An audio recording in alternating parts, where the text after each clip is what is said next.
Brazil এবং মরক্কোর খেলা দেখতে গিয়ে আর্জেন্টিনা হওয়া সত্ত্বেও ব্রাজিলের জার্সি পরে পোল্টি নিলেন সাকিব আল হাসান, কিন্তু মনে মনে নাকি ছিলেন মরক্কো। ওইদিকে রবিন মিয়াকে বলে আসলেন আজকে নাকি তিনি ব্রাজিল। লজ্জা লাগা দরকার। আবার এদিকে শুনলাম আজকে রাতে নাকি জার্মানি আবারও ব্রাজিলকে 7টা দিছে। বাংলাদেশে থেকে জার্মানিকে আব্বা ডাকা ছেলেগুলা নাকি এগুলাই বলতেছে। বাই দা ওয়ে, এগুলা কিন্তু আমার কথা না, অনেকেই দেখলাম পোস্ট দিচ্ছে। পিতার অর্জনে গর্জন দিচ্ছে পোলাপাইন। আমি আর্জেন্টিনা, তুমি ব্রাজিল। হ্যাঁ, আমরা ব্রাজিল ফ্যানরা সবাই ভালো, আর আপনারা আর্জেন্টিনা ফ্যানরা ফাজিল।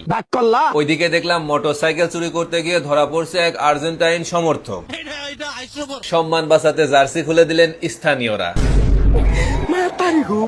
শুধু আর্জেন্টিনা না, দেখলাম চুরি করতে গিয়ে ধরা পড়ছে ব্রাজিল সমর্থকও।